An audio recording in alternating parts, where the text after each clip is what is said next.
Já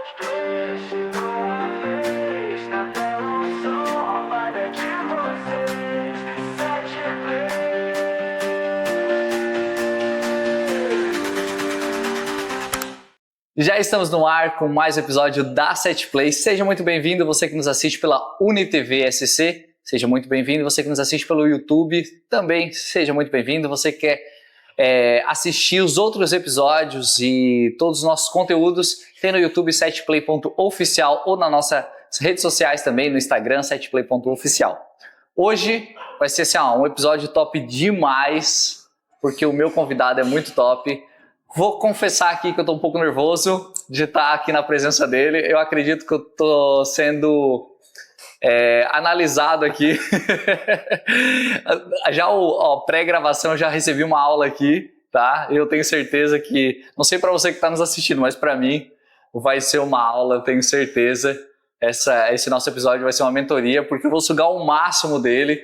Ele que tem um know-how absurdo na comunicação. Mas aí você vai dizer, Roberto, mas no último episódio você falou de comunicação. Mas deu uma audiência muito boa, a gente recebeu várias perguntas, as pessoas estão cada vez mais interessadas em como se comunicar, né? Não somente nas redes sociais, que é obrigatório, né? Tá nas redes sociais hoje com o seu negócio e tá se posicionando. Ou tem uma frase que eu costumo falar muito que o mais visto vence o melhor. Uhum. Então, quem está sendo visto hoje nas redes sociais está batendo, está ganhando na concorrência. E você que também quer se comunicar no offline também, né? Saber se posicionar, ter um bom network, precisa ter uma boa comunicação. E eu vou ler o currículo desse meu convidado de hoje, porque assim, cara, ele é top. O meu convidado de hoje é comunicador, ele é jornalista com uma longa trajetória na TV, como Sport TV, Globo Esporte, e aí vai, assim, se eu fosse falar tudo aqui, ia ficar esse bloco todo falando. Ele atuou como repórter e apresentador, cobriu grandes eventos, incluindo Copa do Mundo e a despedida do Guga em Paris, né? E atualmente é mentor de comunicação e oratória. Seja muito bem-vindo, Edmilson Ortiz. Muito obrigado, cara. Imagina, obrigado pelo convite, cara. Você aqui. Obrigado a você, obrigado ao Jonas também, meu colega de TV por muitos anos lá, que está aqui atrás das câmeras cuidando de tudo pra gente.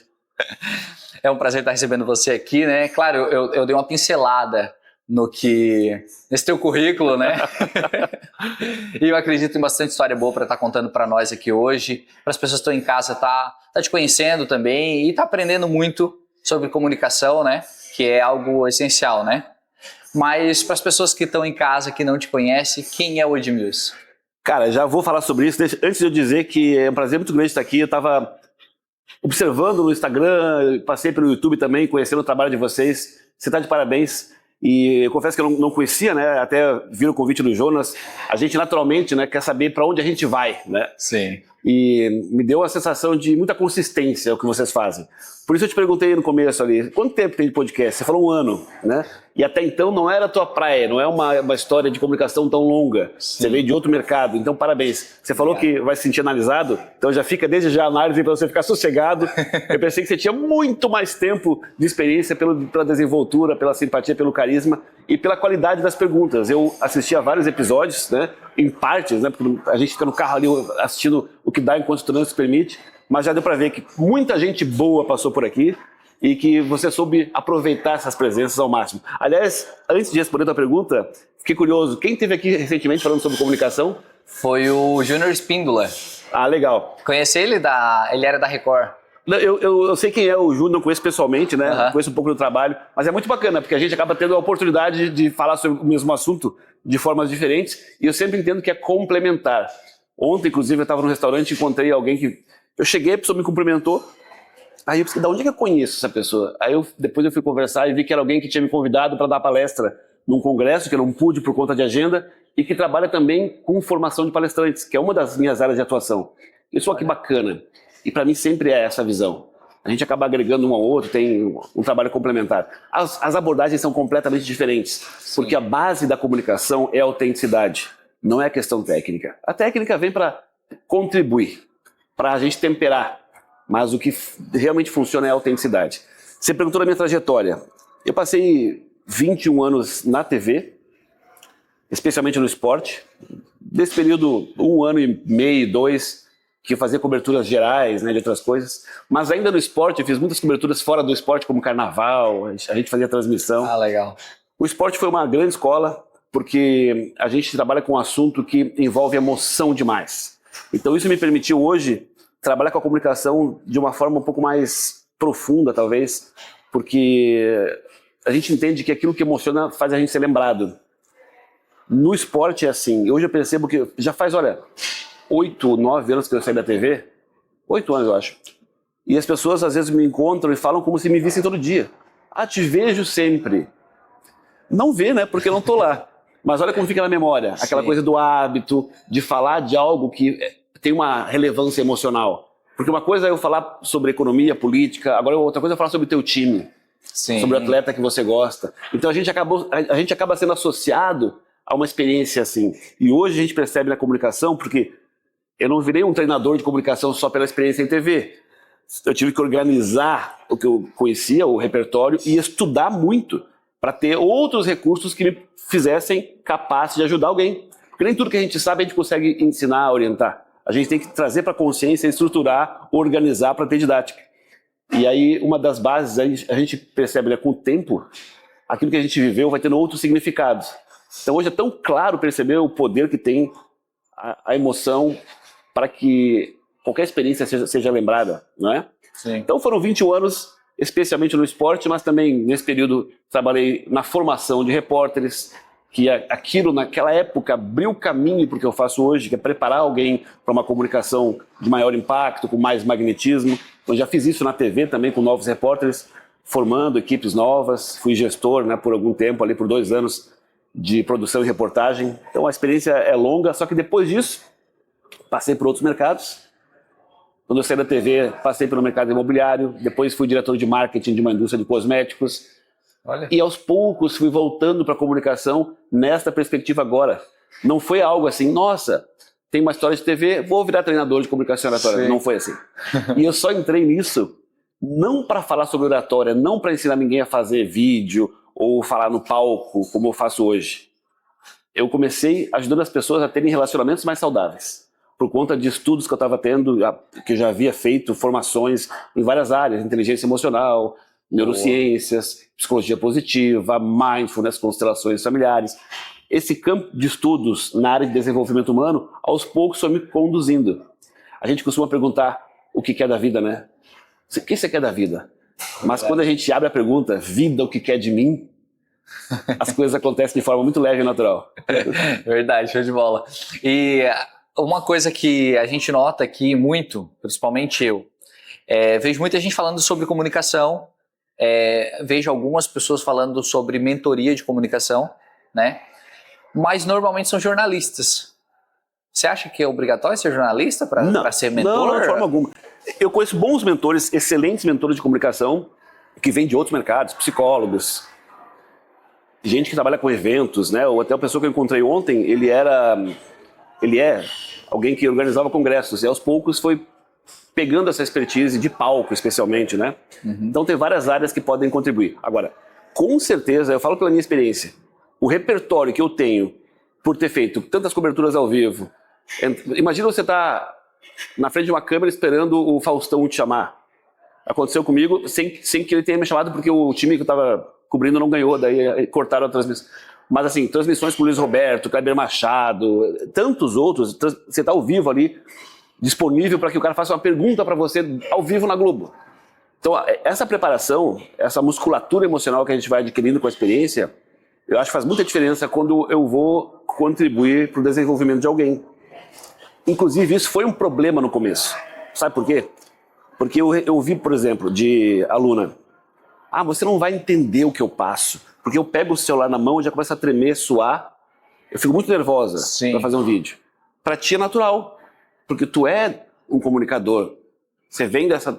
Então você não vai entender o que eu passo, mas pensa, peraí, como é que eu vou explicar para ela que eu entendo? Porque eu não nasci fazendo isso. Exato. Um dia eu passei por algo parecido, talvez não com tanto nervosismo, e eu tive que resgatar em mim.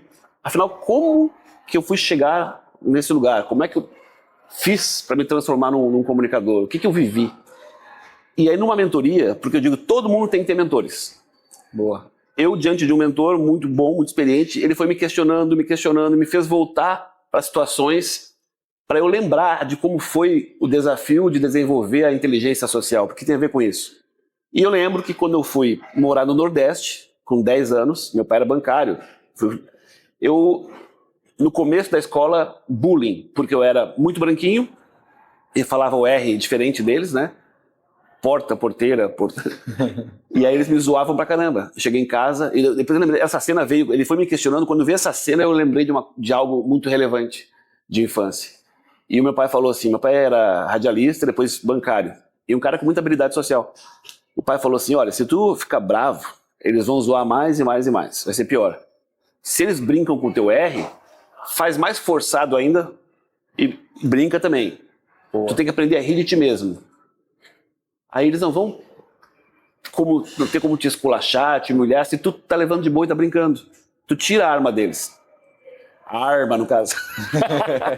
E aí comecei a fazer isso e vi que dava certo. E aí a gente mudava de cidade. Quando eu tava lá com uma turma de amigos, mudava de cidade. Eu tinha que fazer tudo de novo. Então, a minha vida foi me conduzindo a ter essa habilidade de se adaptar. De conversar. Cara, que legal. E quando eu percebi isso, ficou mais fácil conectar com as pessoas que vêm para mim bloqueadas na comunicação. Sim. Eu entendo o que é. Essa sensação de, e agora, porque tudo tem uma raiz muito grande que é interna. É a nossa natureza de querer agradar, de ser aceito. E a comunicação se desenvolve quando a gente toma consciência disso, vai amenizando esse impacto natural. Sim, e ao vivo chega a ser pior, né? Eu acho para mim, tô falando algo pessoal, talvez. Porque aqui, uma coisa que eu acho que as pessoas não notam, não vê, que é a edição tira, é que eu pego meu celular, vejo as pessoas falando muito bem. Eu ligo a TV, as pessoas estão falando muito bem. Mas tem o erro, tem aquele vídeo que a pessoa assistiu no celular, às vezes a pessoa gravou 40 vezes para sair aquilo dali, e é super normal, eu Exato. acho, né? E então eu acho que também tem muito esse comparativo. 40 não é normal, mas umas 10 pode ser. Eu falo que teve uma que a gente foi fazer, a gente gravou 40 vezes para usar um. Não, pode acontecer. Às vezes a pessoa tá num dia ruim. Sim, mas então assim, a gente se compara muito, eu acho que também tem isso, né? A gente se compara muito e isso atrapalha também, nos priva um pouco, né? Então eu me comparo no ao vivo porque eu comecei no ao vivo, na igreja. E o meu primeiro ao vivo, gente do céu, até o boa noite eu escrevi no celular, tá? E eu tinha 2 perguntas para fazer, só. A primeira eu lembrei, a segunda eu não lembrava. Claro. Nervosismo. Imagina, assim, dá um branco. E, detalhe, eu ia entrevistar. Eu não estava sendo entrevistado, porque eu acho que ser entrevistado é pior. Como você falou, eu entro aqui, o Faustão vai me fazer uma pergunta, eu não sei o que ele vai me fazer, né? Eu podia fazer qualquer pergunta que quem estava assistindo ia achar que estava ok. Treme mais que Clara Verde, né? São 2 desafios diferentes, né? Porque o desafio de conduzir, o teu papel agora aí, você tem que estar conectado com o que você conhece sobre o assunto, aí você pode estar imaginando uma próxima pergunta e eu antes falo sobre o assunto, então a outra pergunta cai, isso tem que sair com outra, é uma interação. Então a base é estado de presença. A gente estar aqui agora, tentar fazer o máximo para que a nossa cabeça não viaje, né, fora de hora. E isso é uma coisa que pode ser desenvolvida, é uma habilidade que pode ser treinada, estado de presença. É o básico da comunicação. Quando você está alinhado emocionalmente, está coerente com quem você é, tá com a pessoa, você consegue ter uma interação mais saudável e não deixar que a tua cabeça pregue peças, né? Sim, nossa, que interessante. Mas você acha que todas as pessoas que travam diante das câmeras ou tem um pouco mais de dificuldade na questão da comunicação, tem algum trauma passado, da infância, alguma coisa assim? Não necessariamente um trauma, mas uma necessidade de aprovação todos nós temos. Sim. A questão é o nível, né? Quanto mais tenho consciência disso, menos isso me afeta. Não é necessariamente um trauma, às vezes é. Às vezes a pessoa teve uma experiência muito ruim na infância, especialmente na primeira infância, de ser ridicularizada e aquilo travou de alguma forma. Ou o hábito de pais tentando educar uma criança de censurar o tempo inteiro, de limitar a expressão. Então todos nós em algum nível temos isso. Agora, quando a gente começa a sentir que vale a pena produzir conteúdo, porque eu me torno alguém memorável, passo a ter mais autoridade, vou vender mais, faz parte da profissão. Nós vivemos a era dos comunicadores, né? Sair também da zona de conforto. Quem se destaca é quem se expressa. Sim. É quem se posiciona, quem aparece. Isso envolve risco. O ponto é, quando eu vou começar a fazer isso, eu tenho muitos clientes de mentoria ou alunos da Confraria da Comunicação, que é um projeto que eu tenho em grupo presencial e que vai para online agora. Muitos desses meus alunos ou clientes, no início, o desafio é entender o básico. Porque se eu tenho noção do que eu estou fazendo, porque imagina o seguinte, eu te coloco num carro e digo, vai. Você nunca foi orientado sobre como dirigir. Você vai tentar adivinhar o que fazer e sabe que vai bater ali na esquina. Agora, se você tem o básico, entende o passo a passo, o que tem que ser feito, isso não resolve o nervosismo, mas pelo menos tu sabe que aquilo que tu faz tem um sentido, tem um porquê, tem uma lógica. Tem uma técnica. E aí vai aos poucos reduzindo essa questão de ansiedade e nervosismo. E aí tem várias outras questões, mas a base é, toda a comunicação começa em mim. Esse é meu lema, até no meu bloquinho que os alunos recebem na confraria, tá lá, toda a comunicação começa em mim. Eu falo para eles, se você lembrar disso, você dá conta. Se você perceber, eu vou falar, eu tô sentindo que eu tô tremendo, tô ofegante, acelerou o coração. Então o meu corpo tá fazendo de tudo para eu não dar o próximo passo. Sim. Porque instintivamente, meu corpo está dizendo que aquilo é um risco. Mas não tem risco. Não tem um risco real ali. Sim. Então há um conflito. O teu corpo diz uma coisa, teu instinto diz uma coisa, mas conscientemente você sabe que não existe esse risco. E como é que a gente faz? Quem manda em quem? É a tua cabeça que manda no teu corpo ou o teu corpo que manda na tua cabeça? Cara...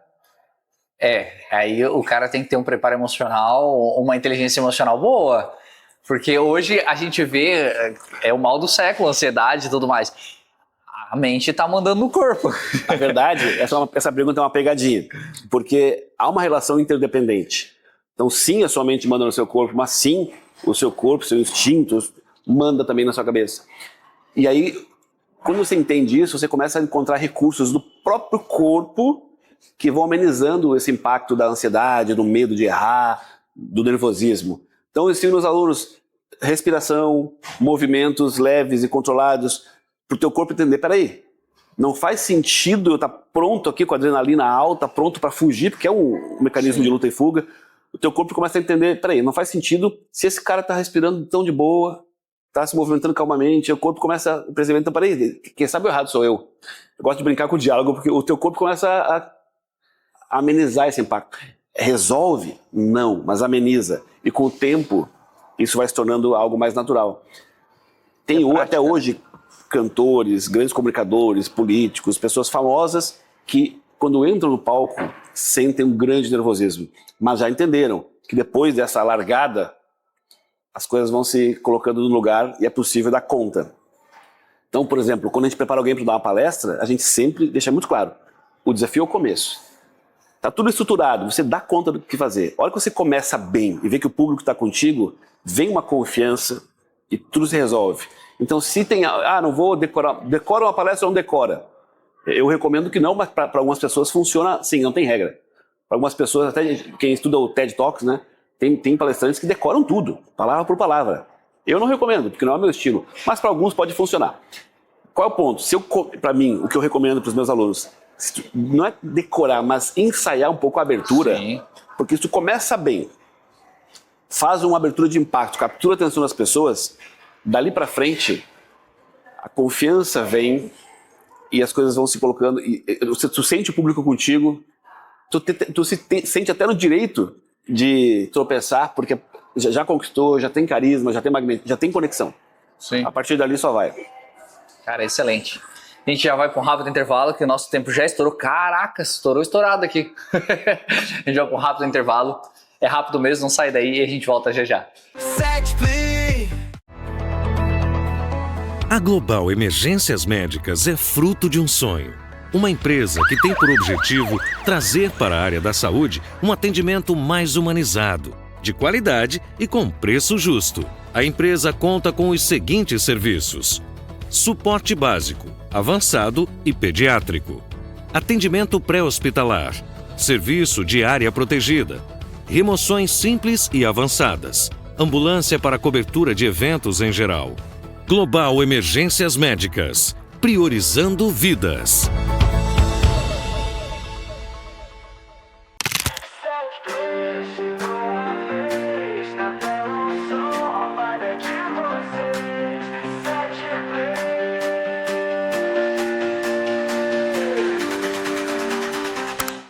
Estamos de volta com mais um bloco da Setplay. E para iniciar este bloco eu quero agradecer o nosso patrocinador Queiro Café. Você que quer um local para receber seus amigos, um lugar agradável, gente, o lugar é maravilhoso. Todos os Queiros Café, claro, seguem um padrão ali de rede, né? E é um local agradável, com cardápio fantástico. E o diferencial do Queiro Café, você encontra o café, claro, almoço, e drink a qualquer hora do dia. Cara, qualquer hora do dia. Se você está acostumado a almoçar 4 horas da tarde, você chega no Queiro, tem prato fresquinho, preparado para você. Você chega, pede, feito na hora. É top demais. Então, não perca tempo, vem conhecer o Queiro mais próximo de você. E voltando já no nosso tema, tô aqui com o Edmilson Ortiz, né? Meu R também eu puxo bastante, tá? Uma coisa que o pessoal riu muito aqui em Floripa, é que o R deles é um pouco diferente, né? E eu sou do interior, sou de Tubarão. Tubarão não puxa tanto, mas eu acho que eu não sei de onde eu puxei. O meu R é mais puxado mesmo. E eu sou casado com uma paraense. O R dela é totalmente diferente também. Então todo mundo ri do meu R. Quando você falou aí do seu R, eu me identifiquei. Mas vamos voltar para a comunicação. A gente estava falando aqui no intervalo sobre essa inteligência emocional, né? Na comunicação. Quando eu falei ali, eu acho que a câmera, para mim, no primeiro momento eu travei muito, depois acaba prática, acaba se acostumando, né? Até eu comentei com o Júnior Espíndola aqui no último episódio, que foi o momento que eu vi que eu estava mais tranquilo com a câmera, foi quando a gente foi gravar uma publi no centro de Tubarão, e as pessoas pararam para assistir. E eu tava de boa, tava sentado no banco assim, eu tava como se estivesse em casa, tava de boa. Mas nós fomos fazer uma palestra, eu não era o palestrante, quase todo mês a gente faz uma palestra para os nossos rede de contato, amigos, clientes da produtora, e aí a gente era só cliente nosso, só pessoas conhecidas, tinha o quê, mais 40 pessoas lá dentro, 60 pessoas, mais ou menos isso, só pessoas conhecidas, e eu fui abrir a palestra. Meu Deus do céu, nervosismo absurdo. Depois eu fui assistir a gravação, visivelmente eu estava nervoso, estava já até meio retraído. E aí, você falando agora sobre essa questão de talvez um trauma, você contou essa tua experiência, né? Eu lembro que eu fui vereador mirim.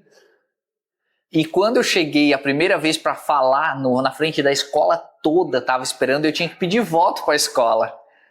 Eu desmaiei, tremi, chorei absurdo, não consegui falar e ganhei. Eu acho que eu fiquei visível por causa disso.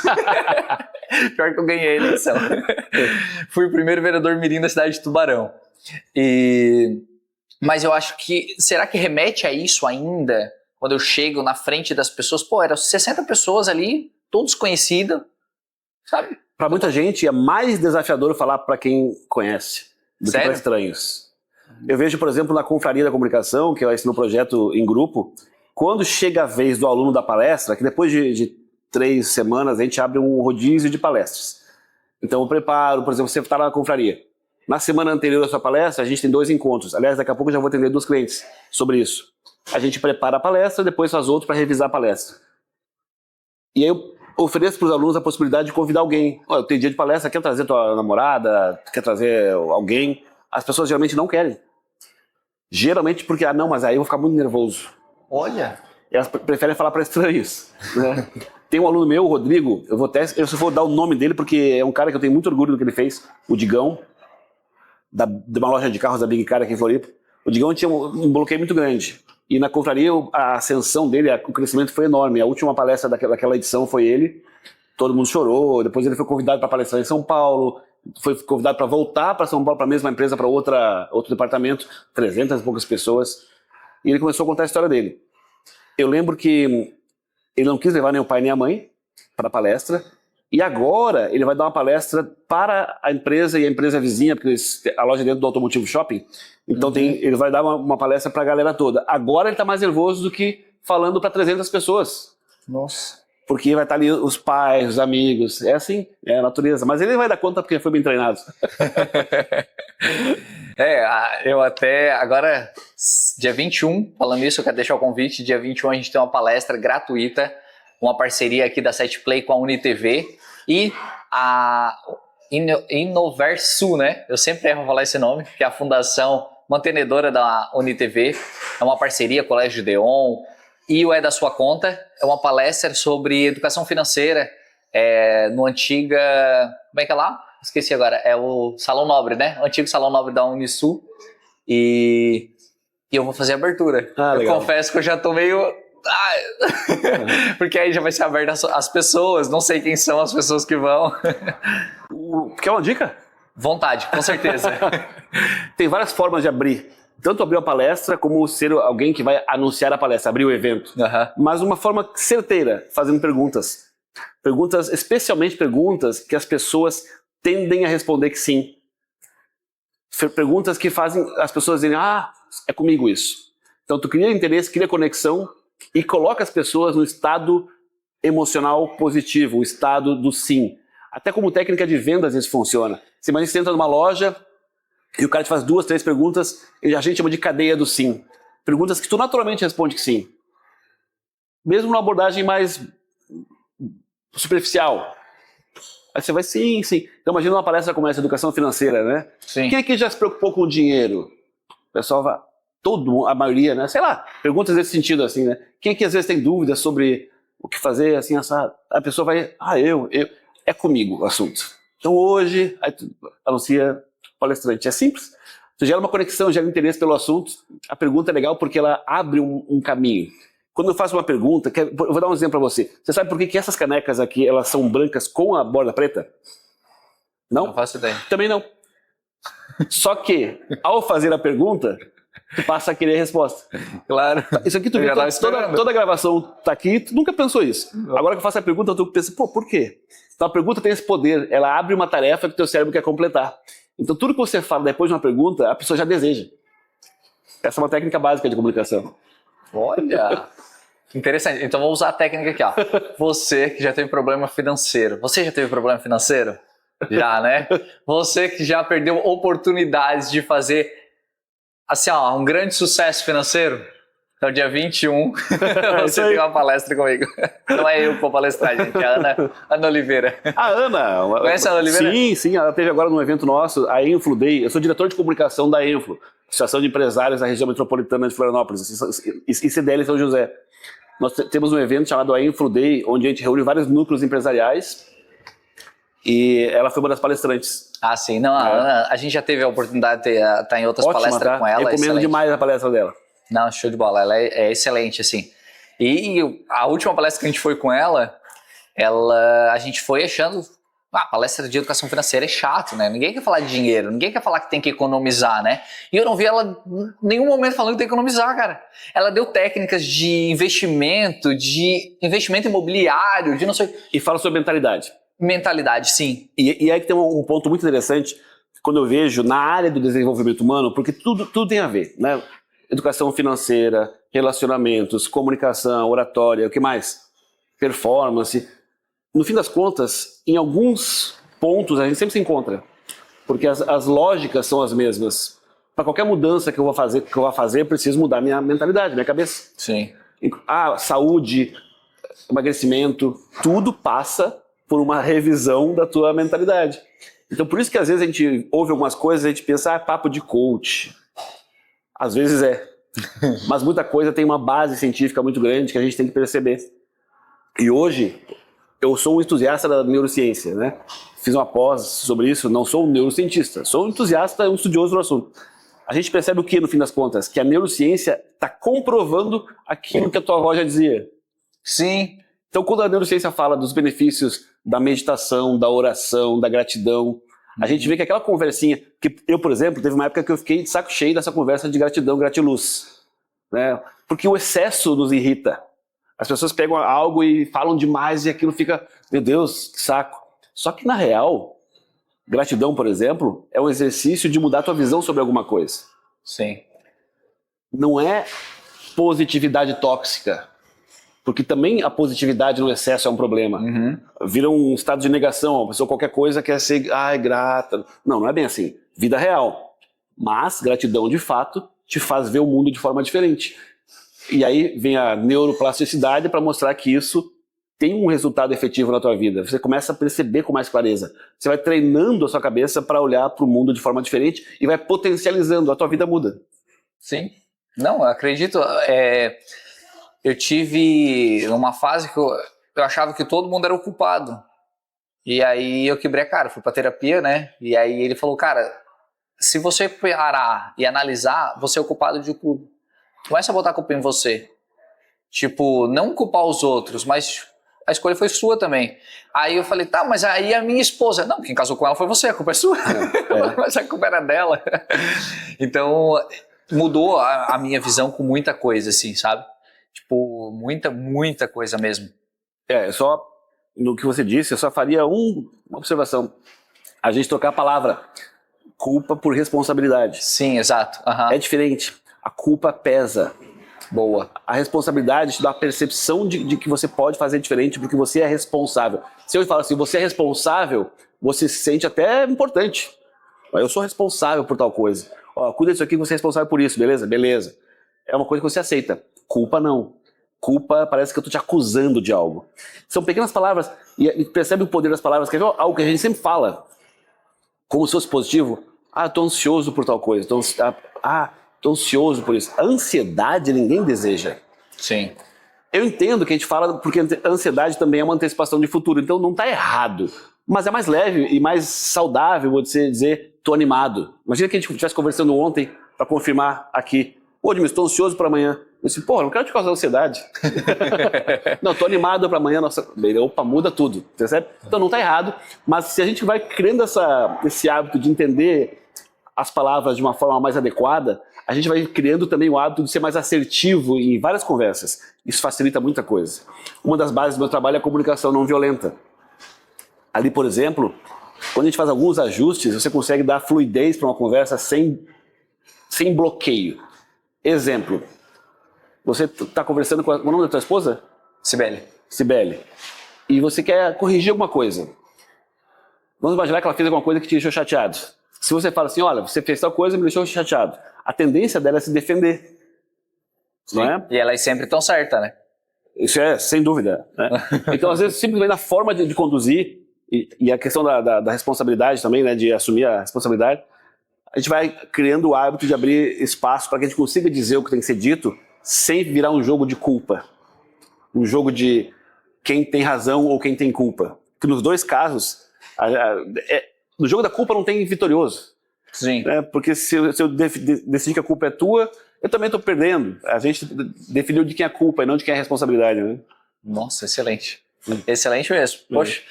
Olha, não falei? Isso aqui é uma aula. A Setplay é mentoria. Se você caiu de paraquedas, você pode assistir esse episódio completo no YouTube, setplay.oficial. Mas, Edmilson, a gente comentou alguma coisa aqui no intervalo sobre a mentoria 360, digamos assim, a comunicação 360, né? Não só no palco. E a gente vê muito isso hoje, né? A pessoa na frente das câmeras é uma coisa, principalmente hoje rede social, que eu mostro o que eu quero, gravo aqui, pareço uma pessoa, quando eu vou conhecer a pessoa pessoalmente é outra totalmente diferente, né? Explica mais sobre isso, sobre a sua comunicação, a tua mentoria sobre isso, que eu achei muito interessante que você comentou ali. Eu costumo dizer, não faz sentido para mim preparar uma pessoa para uma comunicação de alto impacto, uma comunicação magnética, que atraia pessoas, seja no vídeo ou pro palco, para palestra, se essa pessoa que quer se comunicar para um grande público não sabe conversar com as pessoas que mais ama. Um cara que é um grande palestrante não sabe falar com a esposa.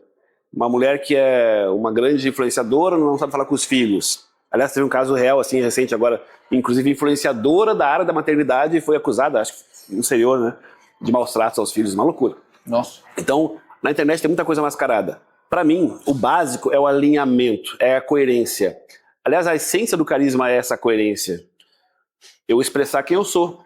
Então, não tem sentido eu querer qualificar o que sai para fora se o que está dentro está desqualificado. A comunicação interna é a base. Quando a comunicação interna está saudável, eu me conheço melhor, eu me expresso melhor. Aliás, eu costumo dizer, quanto mais me conheço, melhor eu me comunico. Quanto mais eu me entendo, melhor eu me expresso. Só para ser redundante. Sim. Mas essa é a base. E tem outra grande vantagem nisso, que não tenho que sustentar algo que eu não sou. Porque para um curto prazo pode até funcionar, mas a máscara cai. Pega exemplo bobo, assim, Big Brother, né? Sim. Aquele personagem no começo, daqui a pouco não se sustenta. Tu sustentar um personagem é muito difícil. Então, eu quero me comunicar para grandes públicos. Primeiro ponto é, por quê? O que você tem a dizer? Né? Por que você quer falar sobre isso? O que te move a falar sobre isso? Então, na confraria, por exemplo, o início do trabalho é fazer com que cada aluno olhe para a própria história de uma forma generosa, amorosa, sem uma autocrítica exagerada. E isso vai fazendo você entender por que você faz o que faz, onde você chegou. Foi um processo que eu tive que fazer comigo e eu sempre recomendo. Eu tenho uma aluna agora que é sensacional. Ela tem 280 mil seguidores, ou seja, já é uma influenciadora de sucesso. Sim. Veio para a confraria porque ela quer desenvolver mais a comunicação no presencial para uma mentoria que ela está propondo. E ela, quando a gente começou a trabalhar, olhar para a história dela, por que ela chegou, por que ela fala sobre o que ela fala? Isso foi uma libertação tão grande para ela. Ela disse, nossa, eu não tinha pensado nisso. Que o meu propósito de vida veio da minha dor de adolescência. Então, esse olhar causa uma clareza muito grande, uma motivação muito mais forte para que a tua mensagem seja potente. Por vários aspectos, resumindo, a comunicação começa dentro. Se eu faço um treinamento totalmente técnico, ensinando a pessoa postura, estrutura de narrativa para palco ou para vídeo, eu ensino na confraria roteiros, como pensaram. Se eu faço tudo isso e a pessoa não tem clareza do porquê das coisas, não está bem com ela mesma, não é sustentável. Eu costumo dar o exemplo de um prédio lindo, a gente está vendo aqui, enorme, bonito. Tudo que está acima da superfície é a parte técnica. É importante? É importante. Mas o que está abaixo é o que sustenta. Então, o pilar emocional, ele é super relevante. Senão, o que vem para cima desaba. Não é sustentável. Cara, excelente. Show de bola. A gente vai ter que ir com um rápido intervalo, mas a gente volta já já, não sai daí. Nesse terceiro bloco, eu quero sugar o máximo dele aqui, eu quero sair daqui formado já. Não sai daí, a gente volta já já.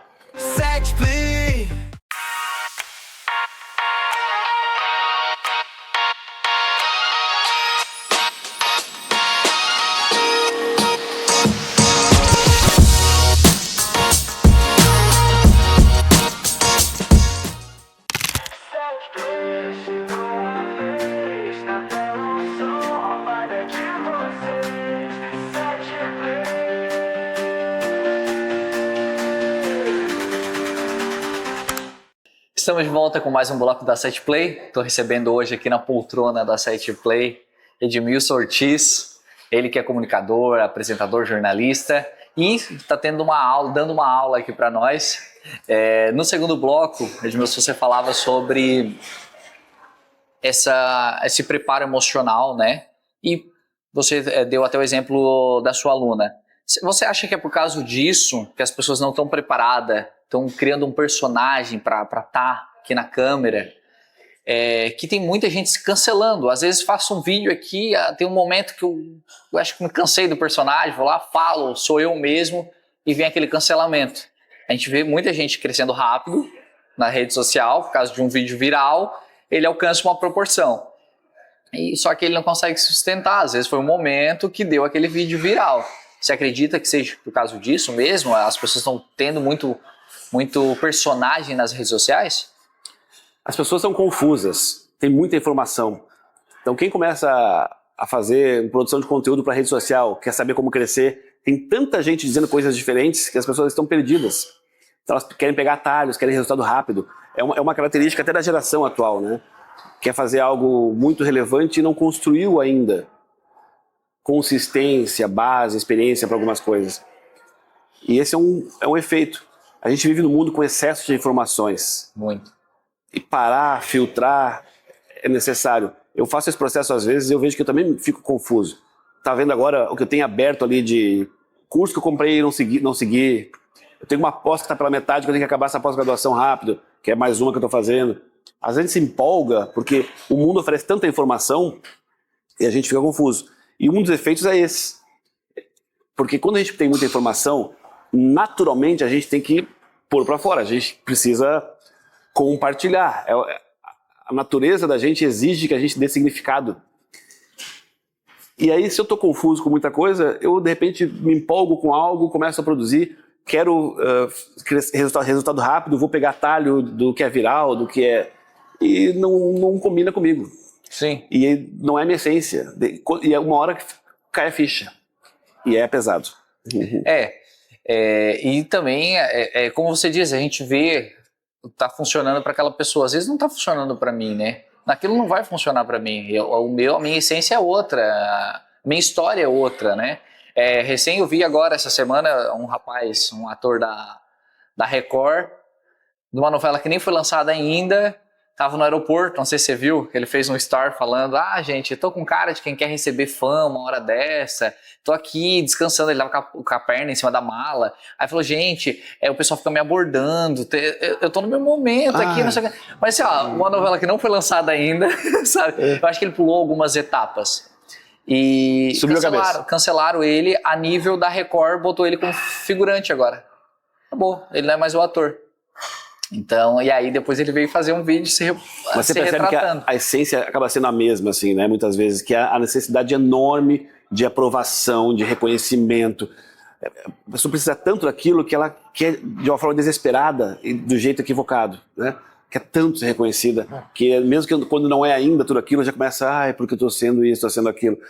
Geralmente é isso. As pessoas têm uma necessidade muito grande de aprovação. E ao ver... Todo mundo tem alguém na sua profissão que está fazendo mais sucesso.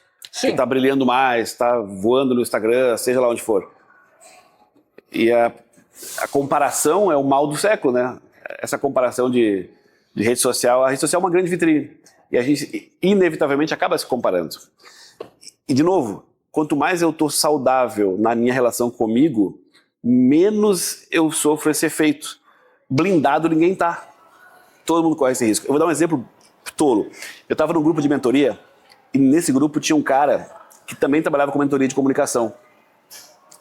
E aí eu vi o Instagram, achei, esse cara tá voando, né? Tem alguns que eu observo, o que tem nesse cara que eu posso é o famoso benchmark, né? O que tem nesse trabalho desse cara que eu posso usar, o que não tem. Enfim, a gente vai comparando às vezes de forma saudável. Mas nesse caso ali, esse cara tá voando, cara. Eu admirei o cara. Sim. Tempo depois, o cara me chama pedindo socorro, entre aspas, para uma mentoria que ele não estava conseguindo entregar. Ele não tinha a expertise necessária para fazer o que estava fazendo, pediu ajuda para mim. Sim. E eu pensei, caramba, se eu estava achando o cara, que a primeira impressão ficou ali, o cara é bom no que faz. Ou pelo menos está tendo resultado, com outra abordagem, bem diferente da minha. Sim. O cara pediu socorro, ou seja, não é bem assim, né? Não é, tem algo por trás ali. E eu disse, cara, tu quer dizer que tu quer minha ajuda para entregar uma mentoria de comunicação? Tá bom, meu velho. Achei uma postura bacana, o cara foi humilde, pediu ajuda, beleza, tamo junto. Quanto vai me cobrar? Nada. Porque já tá me dando um baita presente, que é uma aula, né, de percepção ali do que... E é assim, então tem gente que combina com a gente. Tem gente que me procura que eu acho que não é pra mim. Né? Porque que tá querendo uma coisa que não é o que eu gosto de entregar. Se a pessoa não tá disposta a ter um trabalho mais profundo, eu gosto de profundidade com praticidade. Boa. Tem que ser profundo, mas tem que ser aplicável, tem que ser útil. Porque viver só na profundidade não dá. Tem gente que quer alçar voo e não sabe botar o pé no chão. Então esse equilíbrio são os meus dois pilares. Eu chamo de pilar interno, pilar emocional e o pilar técnico, o pilar prático. Duas perninhas, tem que andar juntas. Se for só numa, você vai virar um saci. Verdade. Mas hoje o que eu acredito, indo para a parte mais de rede social, né? A gente vê muita questão de storytelling, eu acho que é o que está funcionando nas redes sociais. Né? Sempre, a vida inteira funcionou, desde Jesus Cristo. Storytelling. Na TV eu acho que até prende um pouco, você contando uma história, aqui nós contando a sua história, contando as histórias, prende um pouco. Mas eu acho que na rede social é absurdo, né? Se não tiver um storytelling, O storytelling é a base de uma comunicação de qualidade. Não existe melhor meio de transporte para uma mensagem que uma história. O que tem de mais poderoso numa comunicação é saber contar a história. Recortes da tua história para começo de conversa. Quando eu oriento um aluno meu, você não tem que contar a história de vida o tempo todo, você vira chato. Mas recortes da tua história que sejam estratégicos, genuínos, mas também estratégicos para situações diferentes, são super importantes. Histórias dos outros, histórias de quem você admira. Porque a história, você vai acompanhando. Só para ter uma ideia, existe um fenômeno que chama acoplamento neural. Tem gente que chama de alinhamento neural. Quando eu estou envolvido emocionalmente com uma história, meu cérebro tem até 8 áreas ativadas. Quando eu só dou uma informação para você, vou ativar 1 ou 2 áreas do cérebro. Então, quando há envolvimento emocional, a conexão é muito maior. Quem fala e quem ouve entra na mesma frequência. Só a história tem esse poder. Não é só a história, mas a história é o mecanismo que mais tem esse poder. Além do que, a gente tem a curiosidade por natureza, né? Se eu começo a acompanhar uma história, eu quero ver como aquilo termina. Exato. Então, aprende a pessoa. Por isso que a rede social funciona tanto, porque se eu comecei a contar uma história, claro, tem que saber contar, né? Então tem muita técnica para isso. E aí eu já ia te perguntar, bem contada, como que faz um bom storytelling? Tem vários recursos, mas vamos lá. Quanto mais eu consigo ativar os teus canais de acesso, mais eu te prendo. Você é visual, auditivo e sinestésico, todos nós somos. Sim. Só que algum desse canal prevalece. Então você pode ser mais visual do que eu, ou mais sinestésico. Sinestésico é sentir. Sim. Então quando eu faço você imaginar alguma coisa, faço sentir alguma coisa, eu estou ativando esse canal. Numa história bem contada, eu faço isso. Eu vou dar um exemplo dessa minha aluna, Darlene. Darlene, beijo pra você. Ela foi muito bem contando a história dela. Ela contou o seguinte. Quando eu era adolescente, eu via novela numa TV quadradinha assim, pequena, e ela descreveu o ambiente. Quando ela descreve o ambiente, a gente tá dentro com ela da cena. Imagina. Então a gente entra na história, tem mais recursos do que ela apenas dizer, eu gostava muito de novela. Entende? Sim. Outra coisa, a gente numa história admira a transformação. Então eu tenho que entender o significado emocional do que você viveu. Eu dou o exemplo do divórcio. Uma mulher que conta, eu me divorciei. Tá, o que significa esse divórcio? Porque para uma mulher que vivia num relacionamento abusivo, o divórcio é uma libertação. Para outra que amava o marido e foi traída, saiu decepcionada, o divórcio é uma tristeza, um convite à depressão. Sim. Então tem significados emocionais diferentes. Sempre vai ser pesado, porque ninguém casa para separar, mas o divórcio tem significados diferentes. Então, quando você conta as coisas que você viveu, você tem que ter disponibilidade para se vulnerabilizar. E se vulnerabilizar não é se vitimizar, é diferente. Recomendo para qualquer pessoa, como base para comunicação, inclusive, como base para o carisma também, o livro da Brené Brown, A Coragem de Ser Imperfeito. Quando você entende que ser vulnerável é potente, é natural, te conecta, você admira mais alguém que confessa, tive dúvida, tive medo, sim, com do que alguém certeza. que só conta vantagem. Não. Entende? Então quando a pessoa confessa o que ela sentiu em determinada época, eu falo nas minhas histórias. Eu vou dar uma palestra, eu conto como é que eu caí nesse mundo. Eu saí da TV e de um casamento na mesma época. Então eu fiquei confuso, longe dos filhos, perdido, não sabia o que fazer. Eu sempre tive clareza do meu próximo passo profissional. Naquele período eu não tinha clareza nenhuma. Eu me vi perdido como homem e como profissional. Estou resumindo aqui. Sim. Mas quando eu dentro de uma narrativa eu explico o que eu vivi, sendo real, a pessoa entende por que eu cheguei ao ponto em que eu estou hoje, fazendo com tanta paixão o que eu faço hoje. Primeira vez que eu trabalhei em comunicação foi para ajudar pessoas com relacionamentos. Não foi para oratória de palco e de vídeo. Então, quando a pessoa entende a minha motivação, ela está comigo de forma diferente. Então, a história tem esse poder. Quando você conta a sua história, eu entendo por que você faz o que faz, no que você acredita. E tem muito mais conexão com você do que você despejar um currículo. Sim. Para mim. A história tem esse poder. Nossa. Não é à toa que Jesus Cristo era um grande contador de história. O maior comunicador de todos os tempos, tinha como base contar histórias. E sabe qual é o outro grande poder da comunicação? Bom. Que aliás vem antes mesmo de contar a história. É a única habilidade superior a contar a história. É ouvir. Quer falar bem? Aprende a calar a boca primeiro. Nossa. É porque hoje tem muita gente querendo falar, né? Desembestado sem ouvir nada, é verdade. O silêncio precisa que a gente tenha espaço. Aliás, o contrário, a gente precisa dar espaço para o silêncio. Eu preciso fazer as pazes com o silêncio. Eu costumo dizer, no silêncio habitam as melhores respostas. Quando você silencia, você percebe, inclusive, se vale a pena ou não abrir a boca. Porque o mundo está tão acelerado que a gente acha que tem que ter opinião para tudo. E aí está um dos grandes problemas da rede social. Sempre o convite é se posiciona. Porque, de fato, a gente acaba se conectando com quem a gente sabe o que pensa, que se posiciona, não fica morno. Mas vem cá, não tenha pressa em se posicionar. Porque se você tem pressa, se você não tem amizade com o silêncio, não abre espaço para se ouvir, você abre a boca de forma equivocada quando não vale a pena e aí o cancelamento pode acontecer. Bem certo. Né? Eu passei agora por uma situação, cara, porque esse é um exercício. Não existe assim, eu falo de algo que eu falo também para me ouvir. Porque é contínuo, não para. E a vida vai convidando a gente a colocar em prática as habilidades que a gente desenvolve e que a gente treina nas pessoas. Estava num evento agora que era para compartilhar soluções para as pessoas. Então o empresário chegava, dizia qual era a situação da sua empresa e os demais iam contribuindo. E um cara, ele tinha resposta para tudo, não estava disposto a ouvir ninguém. Não, eu já tentei. Sabe uma postura assim de... É minha vontade. Na hora foi assim, amigo, você está aqui no ambiente para ouvir sugestões das pessoas e você não aceita nenhuma. Talvez esse seja o principal problema da sua empresa hoje. Só que eu pensei, se eu falo isso, qual é a consequência? Cara, se ele já não está aberto para ouvir o resto, não está aberto para ouvir isso também. Verdade. Não é alguém próximo.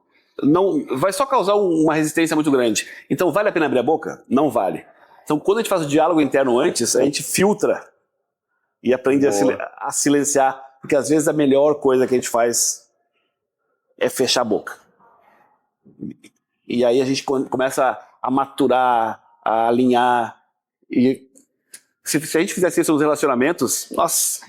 Pra tudo, né? Pro trânsito, pra tudo, aquele segundo ali de cara buzinou, me fechou aqui, tu já buzina, já xinga, é aquele ato, né? Se tu para, reflete ali um pouquinho, tu não vai fazer. Não vai... E é pra tudo, mas... Cara, exatamente. Excelente. Eu falo aí do Storytelling, que até já contei aqui no episódio, na TV, sobre um caso que aconteceu comigo, que teve uma repercussão nacional aí, e abafou o caso, claro, não toquei pra frente e tudo mais. Só que às vezes eu conto assim, quando tô com uns amigos, eu acabo contando. E eu conto rindo, eu já conto de uma forma engraçada. Eu levei o meu momento de dor, que ficou conhecida nacionalmente, nas grandes mídias, e eu conto pros outros rindo. Agora conta, né? É muito longo, nosso tempo tá acabando. Mas já tem na TV, tá? Tem episódios, se você quer conhecer essa história. Eu não lembro o número do episódio, mas é junto com o David Terres, que ele é psicanalista, foi ele que me tratou depois e tudo mais.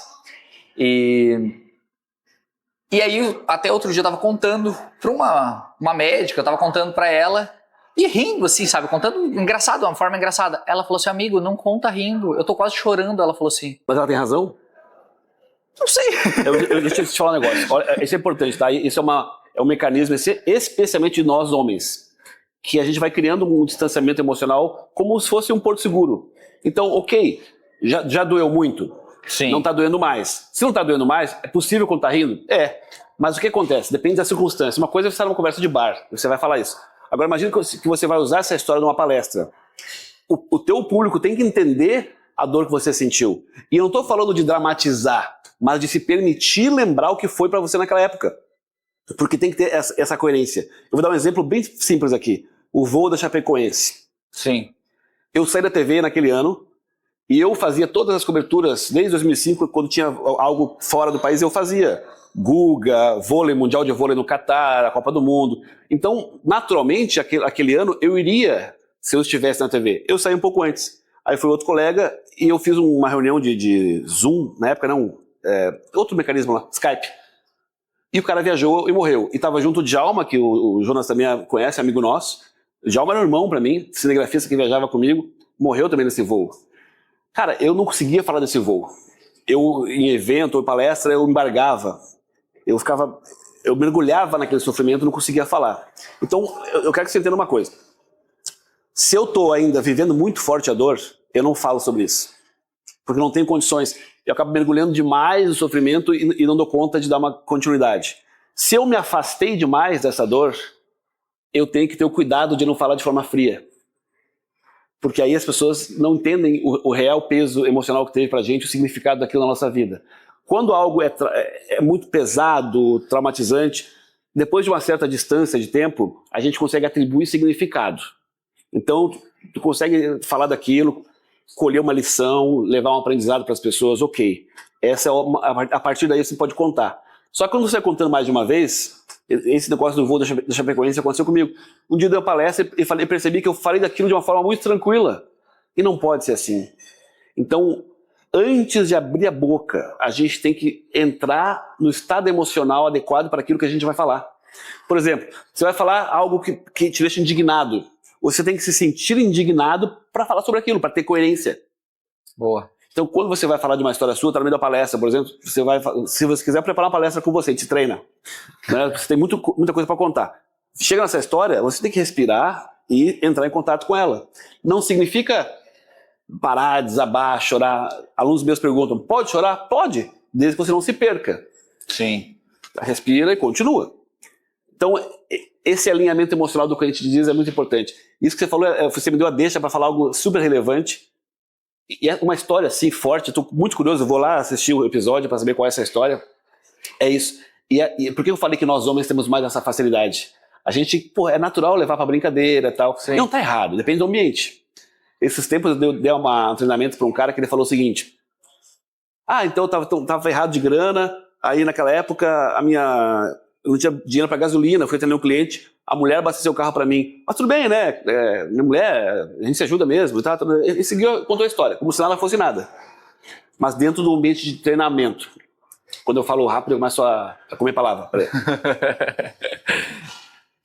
Dentro do ambiente de treinamento, ambiente seguro, Deus disse, irmão, se hoje você não tiver dinheiro para botar gasolina no seu carro e a sua mulher tiver que pagar a gasolina, tá tudo bem? E ele, não. Mas você falou que estava tudo bem. Você acabou de falar que tá tudo bem se a tua mulher pagar pra ti que tu não tem grana. Não, mano. Foi assim? Foi tranquilo assim ou foi foda? Não, foi... Então, cara, se você está contando isso no ambiente aqui como algo que você viveu para construir a sua empresa, dá o peso que tem que ser. Né? Te permite deixar bem claro que foi muito complicado. Imagina a vergonha que foi para mim. Sim. Ter que pedir dinheiro pra mulher, não sei o que, nenhum homem quer passar por isso. Eu me senti, sei lá, incapaz. Admite. Porque todo mundo vai entender. Até porque tu já passou por isso.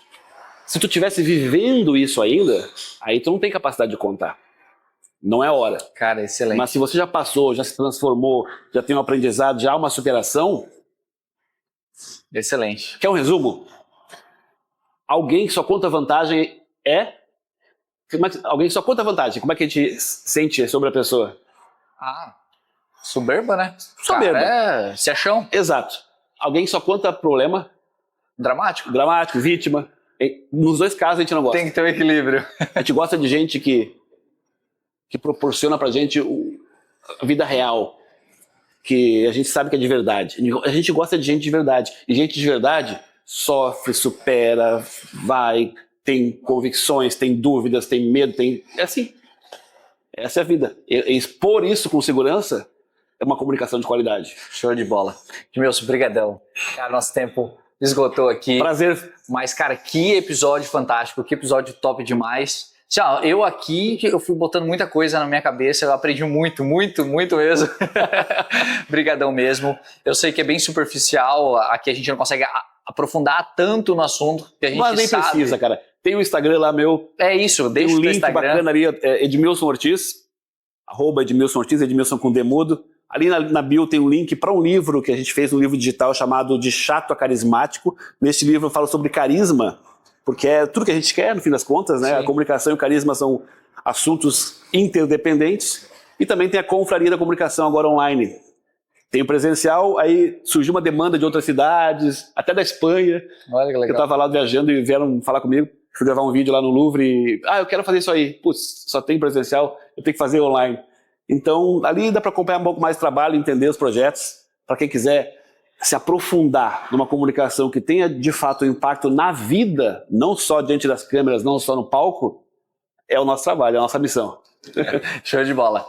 Brigadão mesmo. Obrigado também. A Setplay tá de portas abertas. Eu costumo dizer que quando é um episódio assim que passou muito rápido, a gente tem que fazer a parte 1, a parte 2, a parte 3. Então fica o convite para você voltar. E você que nos acompanhou até aqui, você pode ter o resto, todo esse episódio completo e os outros episódios no YouTube, setplay.oficial. Nos acompanhe também nas redes sociais e no Instagram, setplay.oficial. Deus abençoe e até a próxima.